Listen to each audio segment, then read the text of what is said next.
Good morning. Good morning. On my way down to the running club of a Saturday morning. Looking forward to a bit of a trot this morning. Beautiful. A couple of bits for you this morning. I had a really interesting meeting with somebody yesterday.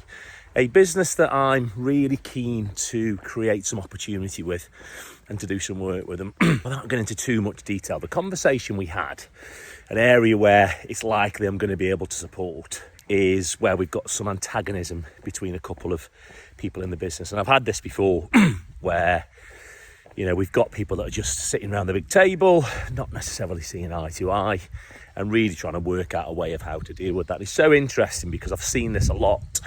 The leadership consultants have come in, they've had a sit down, looked at it, we've maybe done a little bit of mediation, got HR involved, do a little bit of that. But the one thing, in my opinion, that we continually miss when we have these situations is it's not always in work stuff that's causing the problem.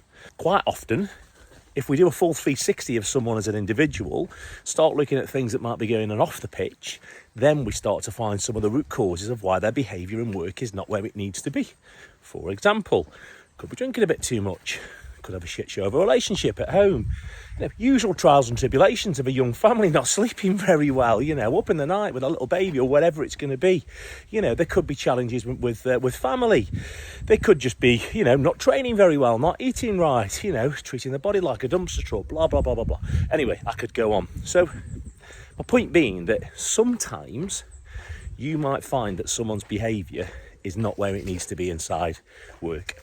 And the further you go up the food chain, the more appropriate you expect their behaviours to be. So it's really important. Let's not just do this 180, this in-work thing. Let's make sure that we do a full 360 and consider everything going on in that person's world before we start to make judgments, before we start to form opinions. Because as far as I'm concerned, and in my experience, that is very often a root cause of some of these problems. So, yeah, that's it really. I want to share that with you this morning. What does that mean? Where does that take me to my last pearl of wisdom, a Saturday morning pearl of wisdom?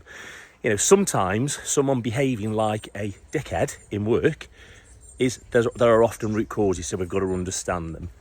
But ultimately, my ultimate mantra in this big wide world is just don't be a dick. And that is it, guys. So look, have a wonderful morning. I hope that's created some thought for some people, maybe over a brew over the weekend. And for all the dads, my newsletter tomorrow on LinkedIn, will be Dad Father Day themed. But for all of you, for Father's Day, have a great time. I'm off to do a lakeside yoga, sauna, dip thing at Whitmore Lakes, which I'm really looking forward to actually. So 6 o'clock in the morning, bosh. And I've got a kids party tonight at my house, 45 kids and a school. Hey. Anyway, have a good day, have a great time, enjoy yourselves. Catch you soon.